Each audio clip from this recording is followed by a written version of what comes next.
Hello and welcome to a special edition of the Untitled Notre Dame USC Football Podcast. I am your normal host, Greg Flamong, and with me is my friend and Notre Dame fan, Tim Norkus. Timmy boy, what's up? What a time to be alive. So, to the victor goes the spoils, and Notre Dame achieved a dramatic victory. Well, not so dramatic in the sense that, there was drama, but dramatic in that they beat the crap out of USC, and that never happens. So I wanted to celebrate a little bit and talk to my good friend who loves Notre Dame as much as me. So It felt really good. I mean, surprising, right? We did not expect this. We talk pretty close to every day. For everyone listening, what was your going into it? How did you feel about it? I thought it was going to be a field goal game either way. I kind of had in my mind like a 31-30 Notre Dame win. Okay. But when you're talking about that type of score, obviously it could kind of go either way. I mean, I guess when you have all these years of either close losses or demoralizing losses, like you do kind of expect like not great things to happen. But at the same time, and not that I've watched every USC game this year just because I don't get the Pac-12 network, but like I know the issues that they have, and you're always just worried that like, what if they don't have those issues this game? Right. It's like, yeah, like, are they going to do the thing? I mean, and they ended up doing it, but like, are they going to do the thing where they just fumble snaps or they drop handoffs and things like that? Like, what if they don't do that? Right. I mean, and the thing is, I've tried to watch it a couple of times.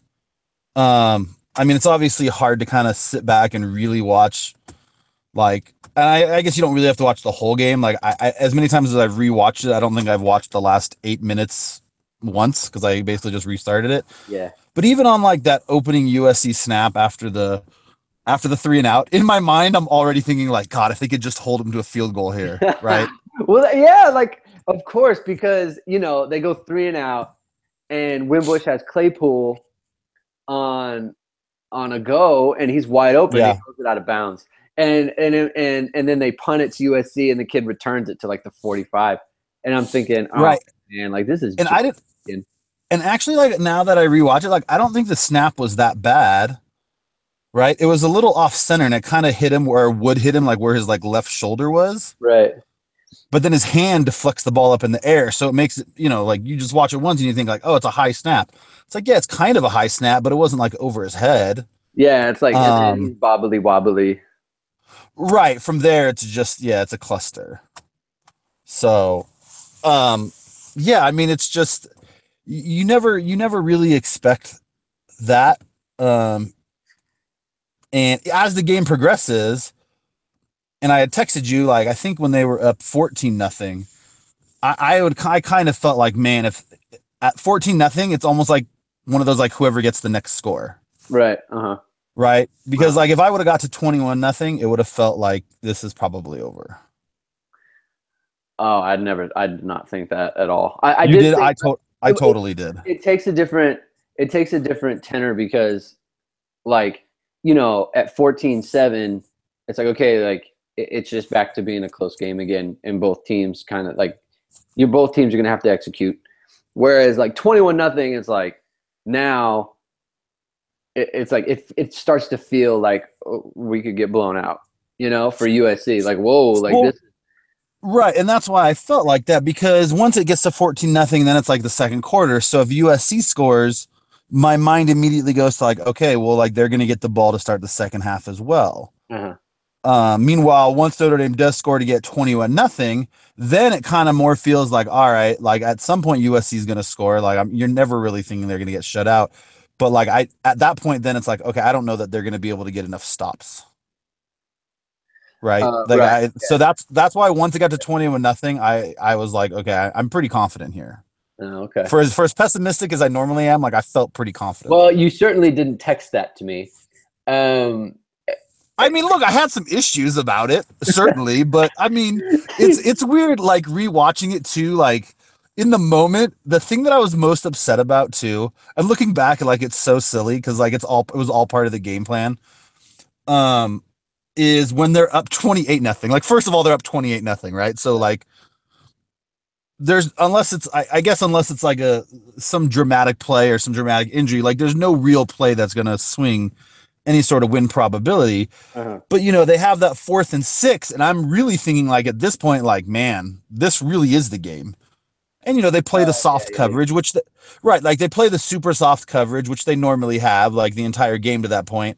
And in my mind, I'm just thinking, like, man, just this once, like make them complete a deep pass, right? But like Yeah. that was never going to be the goal. And like rewatching it, obviously knowing the result, it's kind of like, okay, like I can see, like you're gonna make them do that all the way, knowing that they're not going to do that all the way down the field. Right. And Mike and I said it in our podcast. Like the teams always like defensive coordinators always tell the defensive backs, and Mike Elko's like this. Like Notre Dame's been giving up those short passes all season. Right.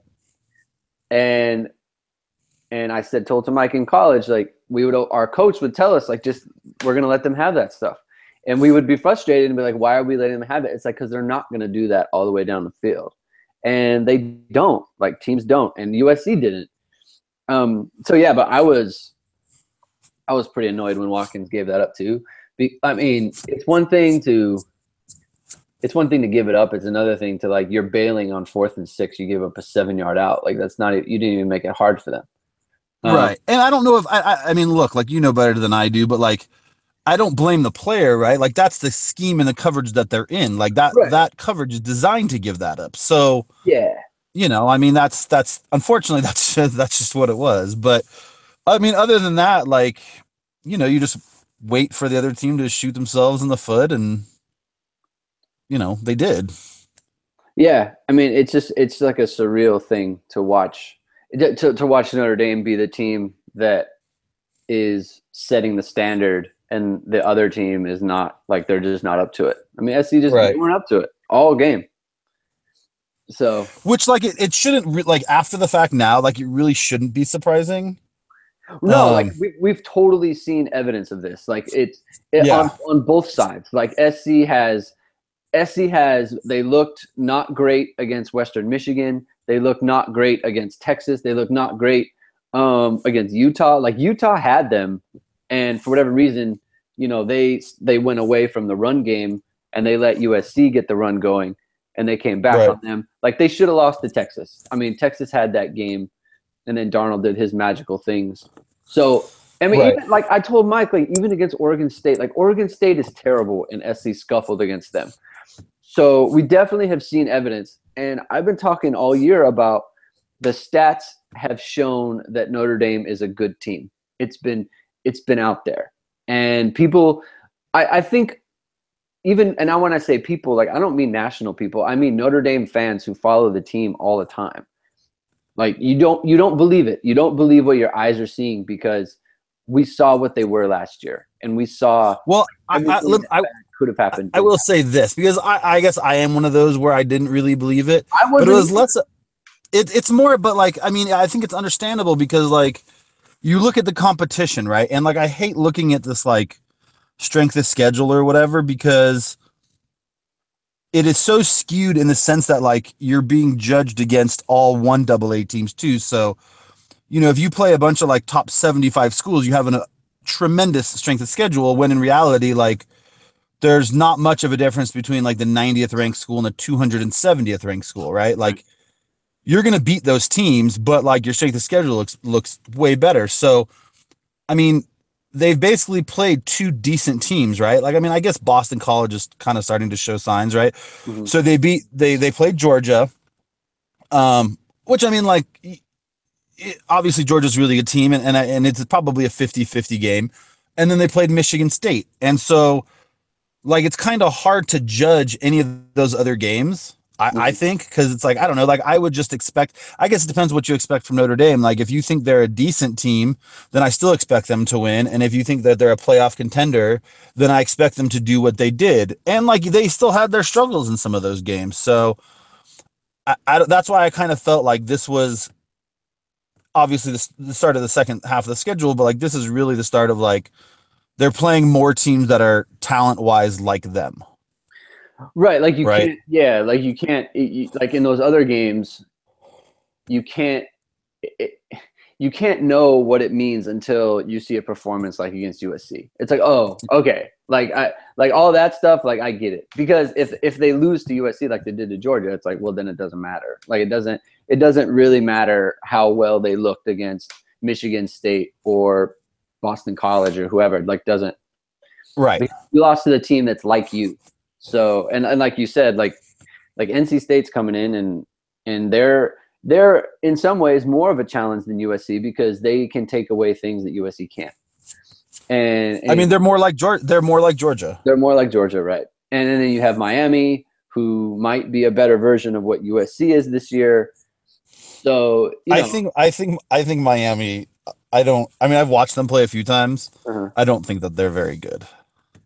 I mean that's fine. I mean, look, I don't Like and I don't mean like they're not good. Like they're not a bowl team, but like I mean in the like scope of like top 10 teams. yeah, like you Like don't I just right exactly. Like they're more like Michigan State than they are like Georgia. right. I mean, we'll see. I don't. I mean, that's I mean, that's a few games away.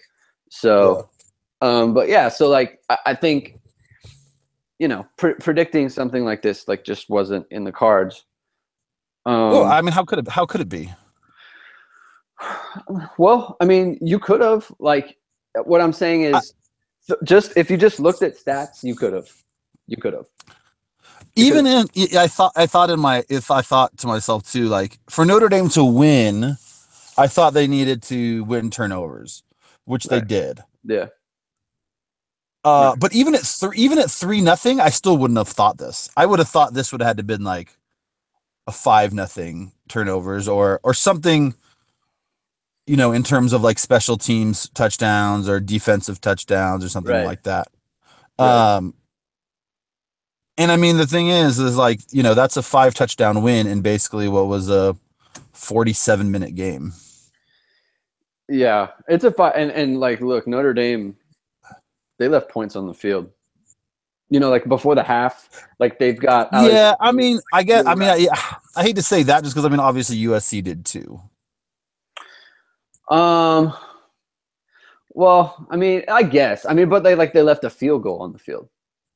I mean, they kind of left a touchdown. I mean, look, I don't know. You get to that point, and like the rules are stupid about like half the distance to the goal, but they left at least 3 on the field. Yeah, for sure. Yeah. So I mean, like stalled drives because of dropping passes and overthrowing people, and he's got. I mean, like some of those drives, like they ended up scoring on anyway. Like the touchdown to EQ that he misses, like 3 plays later, it's a touchdown to Jefferson. So. I think what shocks me the most, I think, is just how unprepared like USC was. And maybe that winning being 5-1 or whatever the record was coming in kind of masks all that. But like man, that is just not a good team. They're just not a good team. And I still think it always comes back. And if I was a USC fan, like this is what would bother me the most. Right. So Clay Helton was the QB coach. Right. He had a chance to work with Max Brown and Sam Darnold for a while. Picks Max Brown. Okay. Obviously a huge mistake, right? Right. Then it takes him 3.5 games to get to Darnold, which it took Kelly a half against Texas to go straight to Kaiser. And to be clear, equally bad choice in hindsight. What do you mean? Oh, but like it took him a lot less time. No, but the fact that he even was doing. Sure, but like the difference is like it might have cost USC a spot in the playoffs last year. No, absolutely. No, between right? Then like the worst situation is held. Yeah, so then they go on this winning streak and like, oh, Sam Darnold's great, Clay Helton, this and that. They have a whole offseason together and then just total regression. I mean, just total regression, right? Like just total regression. So like that would worry me a lot. Yeah. I guess the good news would be like, I mean, I look, they still have what 5 weeks or 6 weeks plus all this scouting and pro combine, but like I don't know how Sam Darnold can go pro now. Well, what I will say to that is Deshaun Kaiser went 4-8 and went pro, so he had no qualms about going pro after a so-so season. I guess that's true. Like, if you don't think you're getting good coaching, then like, really, what's one more year of not good coaching? Right. Like, you might as well go, right? Plus, I mean, you're an injury away or something. Yeah, that is true. That is true. Yeah, like Mike Um, and I touched on it on our pod. Like logically, you kind of have to because it's not a good business decision. You have True. to. You've given them how I, many games? I mean, you give them 20 games to look at. I mean, yeah, they I just can't believe. And I know he's had some of these drives against Texas and this and that, but like a lot of the stuff that the reason they need those drives is kind of because of him too. yeah. I mean, you always say Right. like the reason you have to come back in a game is because you're not doing well enough in the Right. beginning. Like yeah, you don't just start out down in the fourth quarter, right? Right, Like you right, contributed to being down in the fourth quarter. right. So, I mean, look, like he can do a lot of things athletically that work out pretty well in college. And sometimes when he kind of gets out of the pocket and does these plays, like it does kind of remind me of Aaron Rodgers. But some of his throws in the pocket that are supposed to be on time and in rhythm, I mean, just wildly inaccurate, poor footwork. Um, I mean, just something that you just would never think that a pro quarterback would do. Like that would be that's like the baseline of what a pro quarterback is. So, Yeah. I mean, I can't speak to like where he would go, but it's just weird. He's gone from like this sure thing, like Heisman contender to like, he's not going to get one vote, It's funny how it works. right? Like yeah, like he's not even going to get like, hey, what do they, because how many do they vote for? Like top five? Well, no, I'm not sure how it's submitted. I think it might be the top five or So, top so, they, 10 so is when they you so submit they it. so they ask everyone to submit five, but well, no, it has to be top 10 because Right. they Then they have a invite whole three or list. four guys. Yeah, like they have a whole list of people who get votes. I don't know. Yeah. So, Maybe they just tell them do your top five people, and then some people just have a number of right. But votes. like either way, like literally, even if it is top 10, like he might not get any votes. Like, how could you vote for him? Even in like 10th, how could you vote for him? You can't. You can't. Yeah. Which is, I mean, just that's pretty shocking. Yeah. Right. Like some of these guys who are favorites and they didn't have great years. It's like, yeah, but like they're still pretty good and you're being judged against like expectations. Like this is, this is terrible. I think the question for USC now is how does the team feel about itself now? Because if you just look on paper, like they should coast. I mean, not coast, but they should be heavily favored in the rest of their games. I mean, Arizona and Arizona State, like they look pretty good, but I mean, you're Well, I talking about a saw, team that was, yeah, I saw, I mean, they're not heavily favored. I think they're 3.5 or a 4 point favorite this week at Arizona State. yeah. See, but So, like, see, you would, I mean, you wouldn't have said that. So now, like, the thing about it is, like, you bring all these teams who people thought were previously, greatly inferior, and now it's like they're a right. lot closer to you. So it's like, how does USC feel about itself? Like, are I they just mean, going to be like, you know what, like, it was a one game thing, and we'll just move on, and we can get better, or are they going to get into their heads like, hey, like, we're not good? I think that they're lucky that actually that they're playing Arizona State this week and not Arizona. Right? Because Khalil Tate could He's a just do a problem. number on them. He's a problem. Yeah. Yeah. So like if they have a chance to win this week and kind of like feel good about themselves, because like as much as it might sound dumb or whatever, but like they still can win the Pac-12, right? Like Of course. Yeah. yeah, I mean they're still the favorite to definitely win the South, and then like they've already hammered Stanford once, um, and then I know the expectation isn't like, hey, if we go to, I think it's the Fiesta Bowl and then play whatever that second place, whoever doesn't make the playoffs from the Big Ten, which actually could be favorable. Like they could play like a Wisconsin or something, Some trash team. and then right, and then finish like 6 or 7. Then it's like, oh look, like we saw like even in a down year we had a pretty good year. Whereas like realistically, it's like look, like last year you were out of the playoffs before September ended. This year, like yeah, you made it through September, like squeaking by these teams, but like I mean, the season is, the season is kind of over, right? Like, I mean, it is, but It is. I don't know. Like, I guess that's a coaching thing, right? Like, they got to play on the road again this week. It's a night game at Arizona State. And then Arizona State's obviously mediocre. Like, they're not great, but I don't know. I I hope think they win. I hope they win enough to keep Clay Helton around. I can tell you that. absolutely. I think USC is in the same situation as Notre Dame is in a lot. Um, when they're in a similar situation, like 2014 when they lost to Arizona State in that big one. So they lost to Florida State, then they lost to Arizona State. Yeah.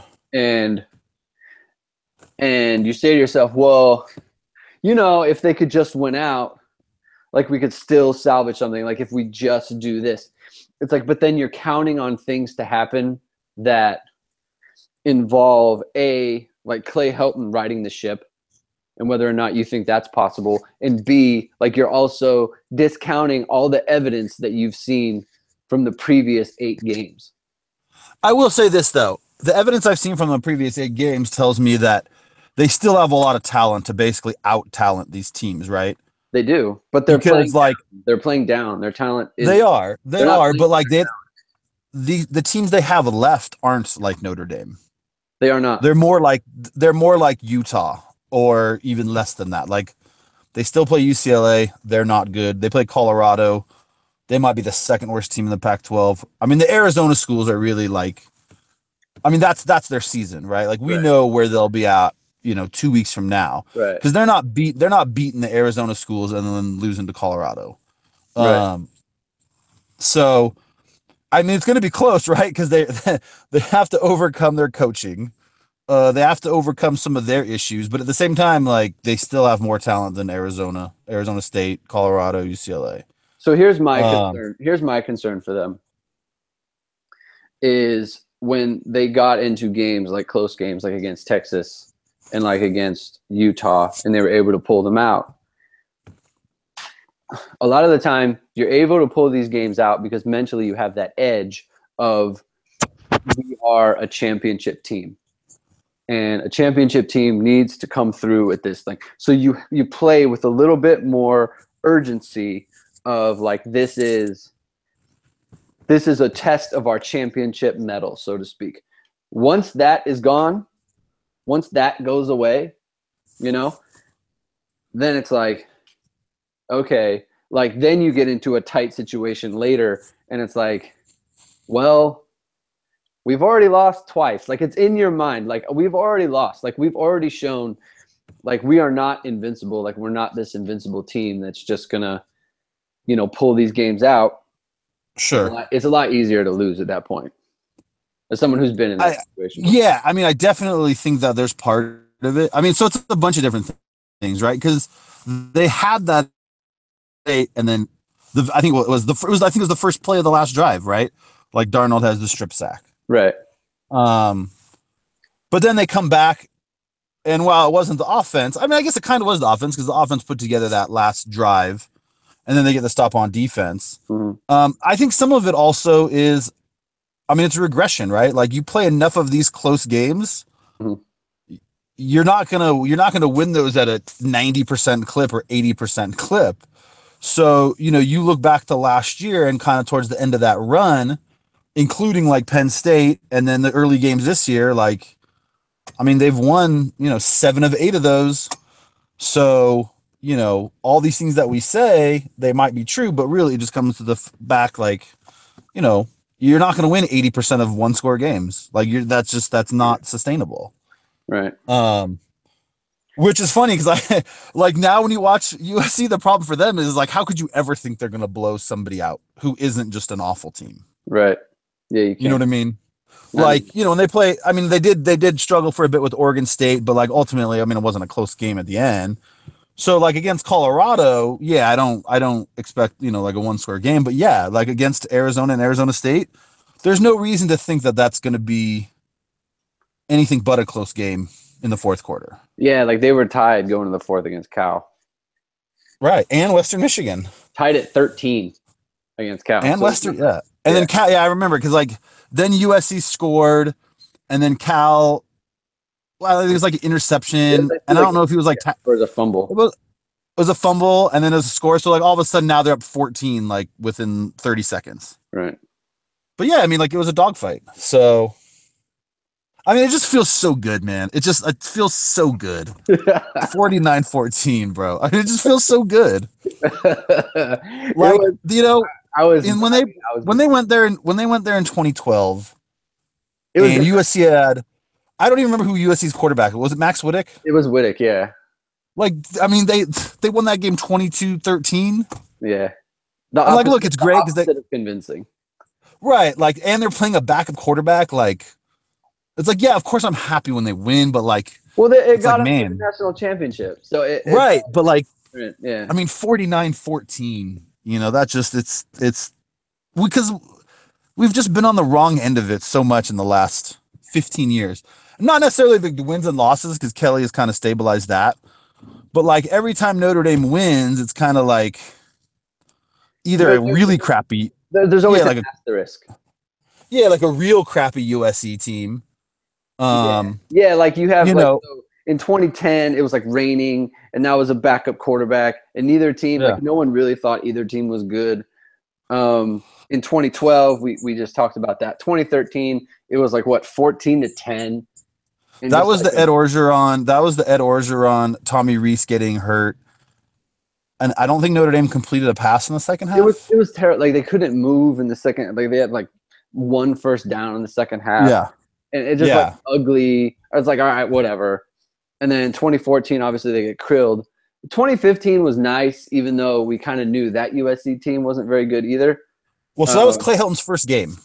right, right. So yeah, so So they had like, just like do fired you like count that? Like, does that count? Because he's like technically the interim coach, but then since he gets the job, there's not like another coach in between. Like that counts as him being the head coach, right? I don't think not to me because It it's doesn't. not no because it's not his team. He doesn't get to have an off season with them. He doesn't get to incorporate whatever program that he wants to incorporate. Like it's All not his right. team. So you only consider this like his second year. Yes, yes, Gotcha. yeah. Hmm. It's too hard to come in there halfway and just kind of. I mean, just Because can't. yeah, like 2015, what was it, like 41-31, right? Uh huh. Uh huh. Yeah, like Notre Dame came out big in that one, and then they let him come back, and then SC took the lead. Right. And then they had a They big fourth quarter, but it's like this one, it's like they just like I mean, it's just right away. Like we're better, and you're gonna have to come match our play because we're not gonna play down to you. we're not going to almost completely whiff on punts going through our arms. Exactly. So like, where do you think Notre Dame goes from here? Like, how do you feel about it? Um. So NC State, I think it's good because like while you could say like, hey, this week's like an emotional win, it's not one of those like, hey, this took everything out of us. We're set for an emotional letdown. I think by halftime, guys were pretty like we're good at this game. Like we're good on this game. You know what I Right. mean? Right. So there's not that like emotional energy spent. I mean, look, there wasn't even really the physical energy spent. They didn't even play Right. the whole game. Um so after that is Wake Forest, right? So After I NC liked them State. against I liked them against NC State. I like them close. Like I saw they were like a 7.5, 8 point favorite this morning. I like them somewhere in the neighborhood of like 27-17, something like that. Okay. I think they handle Wake fairly comfortably. Um, and then they have Miami, right? Mm-hmm. I like them over Miami um, down there. And I think Miami, I looked this morning. Miami plays Virginia Tech the week before. So I don't even Yeah. know if I don't even know if they're undefeated going into that game. Mm-hmm. Then they come back home for Navy, which I mean it's always a problem. Like it's just always a problem. Like not to say that they're gonna lose, but like it's not gonna be 49-14. And No. then you have 6-7 days, and then you got to go play Stanford. Mm-hmm. And there's always going to be that little hangover effect from getting cut blocked for 60-70 plays. And Yeah, like I never feel good about going to Stanford on the last game of the year. Like it's Thanksgiving, Yeah. and it's just Well, here's the thing: is it's hard to know, and even though we're 8 games in, it's still kind of even hard to know what Stanford is, right? Because I saw San Diego State got killed this weekend, mhm. right? And so I'm still trying to kind of piece together, like, not to say comparative scores, but like kind of comparative scores. Like they're not everything, but they're not nothing either. Right, right. It's So evidence. yeah, so like they got beat pretty good by USC. I mean, it's kind of always the same sort of issues with Stanford, right? Like if they kind of get down, like if Notre Dame's up by a couple scores in the third quarter, you feel really great about it. Um, but I feel like I'll know more about Stanford when they play like Washington and Washington State and some of these other like better schools, not Oregon and UCLA Mhm, and some of the lesser Pac-12 schools. So, mhm. I mean, I would say either 11-1 or 10-2. Yeah. I mean, I think the NC State thing, I don't like you, I don't buy into the like it's an emotional letdown because I think people have been talking about NC State for a couple weeks now. This has been a Right. known thing that hey, NC State's good and you need to like. So I think the players, I think when during the bye week, I would bet that they were gearing up mentally for a 2 week push here. Whereas, Sure. whereas like if anything, I think the trap is Wake Forest because you have USC, NC State, Wake Forest, Miami, and that's on the road. Yeah. Yeah, So absolutely. yeah, so I Uh, would say is Wake Forest on the road actually? no, I think it's at home. Oh, okay. Well, see, even then, I like, believe so. so it's like you're at home, and it's just, that to me is the trap game. But Sure, sure. I mean, NC State is, they're better on the lines than USC is. And they're coming off a bye as well. They're coming off a bye, and their quarterback, unlike Darnold, like he hasn't thrown an interception yet. Um, True. so I think they've only turned it over 3 times yeah, like so total. I'm a I'm of the mind like to me it's similar to the 2012 season when we just were always like, well, they're going to lose at some point. It's just like, when are they going to lose? And then they never did. And I don't know. I just feel like, gosh, this team is, I just don't know if they're ready to run the table against this slate of teams, you know? But it's like, if you look at every game, it just in its own entity, like in a vacuum,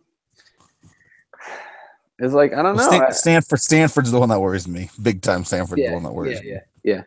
So And I'm really tired of ending the year on a 2,500-mile road trip every year. yeah, yeah. I mean, I that's mean, never since it's a USC podcast, they end the year every year with either a home game or a 10-mile road trip. right. Yeah. Right. So Notre Dame, and I look, mean, like they choose it. They choose it, right? Like they don't yeah, have to. it's never changing. They choose it, but like in like a wins and losses type, like it's not obviously advantageous to them. Like No, they're not doing it for individual wins and losses. right. But when you get to these really good teams where like, man, like if they were 11 or if they were 10-1 and like they had beaten NC State and they had beaten Miami, like they probably don't need like a strength of schedule bump for playing a Stanford. That's the thing. But they want Right? to Like play. But they want to play in California. I get it. No, I totally get it. But like if they were playing home against Army that last week, like that would still be a playoff team. Well, you definitely wouldn't end with Navy Army, but I see your point. Right. Well, I mean, like the Navy game kind of jumps around, and it could be any of the teams. It could be BYU for as terrible as they are. Right. Um, but yeah, like it just seems in these years where it's like, pretty much every other team in the country is either ending every other year at home. Notre Dame's always playing on the road and a long road trip. Mm-hmm. So, plus, like generally, those teams are always good now, right? Like they're not. It's not like they're just playing on like a road trip against some nobody. Like generally USC and Stanford are pretty good. Right. So that's annoying. And then putting it after Navy is I mean, I never. There's never a good time for Navy. It's I never liked like it. I liked it when it was that week in Ireland or whatever. the one where they put. It's definitely better to get Navy early when they haven't figured out all of what they want to be either. You know. Right. And like they're maybe not as crisp at all these little like handoffs and whatever, Yeah, but like it's just a little bit, yeah. a little sloppy themselves. Well, you just have like your guys aren't already nicked up generally, and so like you just have a little bit longer to like save your knees, I guess. um, as the game's going on, I was thinking about how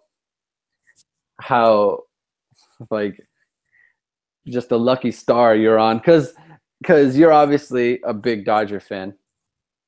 Yeah. Oh, so let me tell you real quick.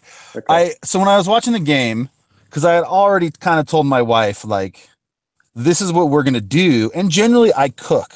So Right. like since it's a Saturday night game and it starts at my time 5:30, like I'm not cooking. So whatever you want to do for dinner, like if you want me to go pick something up at 4 o'clock, like I'm in.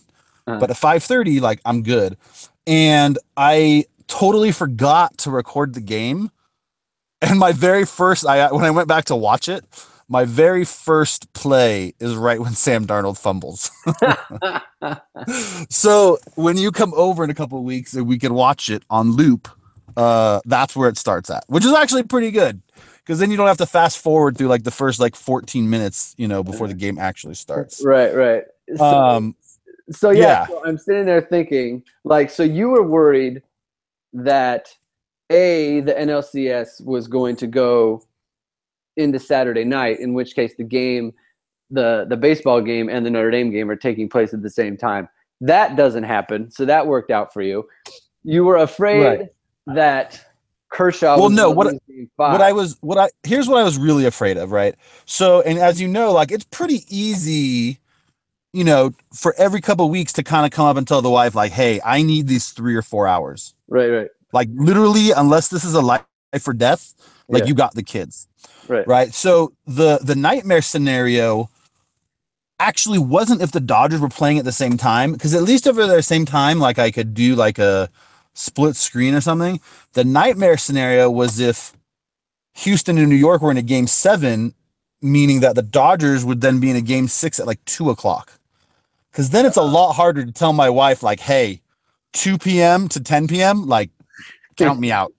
That would have been, I mean, it would have been harder on me, but that would have been much harder to like coerce that Well, time out of her. plus that puts like the rest of the season in jeopardy because now you can't ask for like other things. Right. Yeah, because she's got one on Although you at that point. I will say this, and this is actually between the email between all of us. My Sundays have opened up over the last 2 weeks.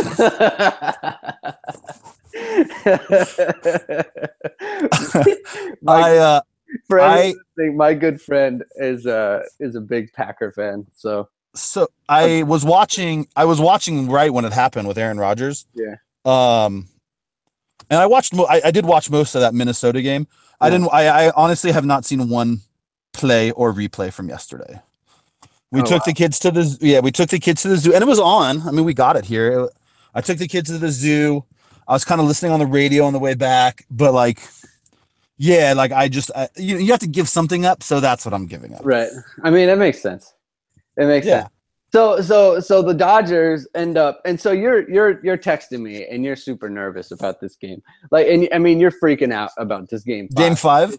Yeah. Yeah, Like if Kershaw big blows time. it, and then it's like I'm gonna have to start freaking out again. So not only just and you're like the one thing I want is just for them to score early. So Yeah. so of course what happens is the Dodgers they score in the first inning, then they score again, and then the guy hits. Wait. Hold on. So they score in the first inning, Uh-huh. but then they also leave Bellinger at third with 1 out. Right. So then emotionally, I'm like, yep, that's going to cost him. Like that's the game. That's the game right there. Didn't Right. cost them. Didn't. And then Kershaw comes out and uh not super sharp in the first inning. Uh-huh. So there's a guy on second, and they have the defensive shift on. So right when the ball's hit by Rizzo, it looks like the base hit up the middle, but because of the defensive shift, like, they got a guy there. And so then it makes it like, okay, got out of the first inning. Then Kike hits the home run. And he breezes through the second. And then at the top of the third, that's when it's just, base hit, whatever, walk, grand slam. And then you're like, oh, okay. Then it's almost like, God, I just wish it was like the eighth or ninth inning. Well, because like they're not like even for me, like I know that they're not losing, but like it's more just like I just want to get this over with. You know what I mean? Because like you're kind of just playing out the game from that point. But yeah, I mean, just tremendous. It's funny you say that. Because it was 14-0, and we were at our friend's house watching the game, and my wife, she made some comment about like, oh, like Greg is like you want this game to keep going. I was like, no, I want it to be over. Like I hate that it's the second quarter right now. Like I want it to be 14-0 final. Like let me go home. Right. Yeah. Yeah. Like once it happens, it's like, okay, like I'm good with everything. Like let's just get to the end. They're winning now. Right. Well, and it's 7-0. Like I don't even know what the football equivalent would be. I mean, it's not 14-0. It's right. Probably when it's 28-0. Yeah. And with Kershaw on the mound, like even for me, like I feel really good at that point. Plus, like,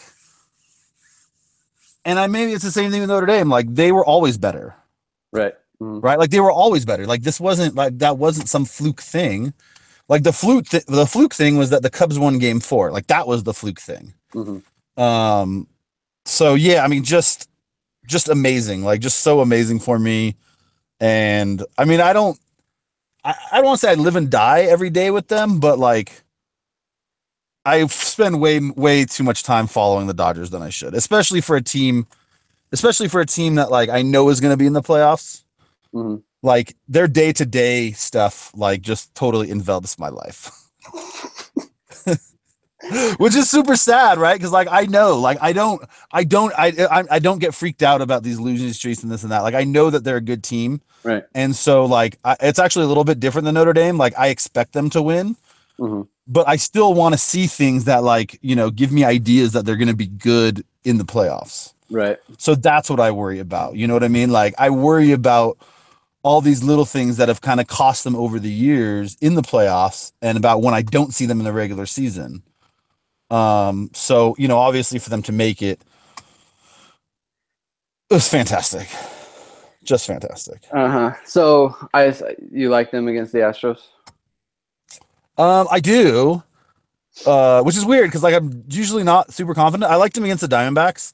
Mm-hmm. I was really rooting hard for the Nationals to win because the Nationals are kind of cursed as well in the sense that I just feel like the Dodgers have their number and I don't entirely trust Dusty Baker, right. Which I guess actually the Nationals don't entirely trust him anymore. Exactly. So I didn't want them to face the Cubs, but when it came to the Astros Yankees, like I was kind of fine either way. Mm-hmm. I mean, they both have their strengths and weaknesses, but yeah, I mean, I do like them. I like them in 6. So yeah, my wife actually asked me, if I was going to go out there and like go see a game. And then I told her I could get one standing room ticket for like $900.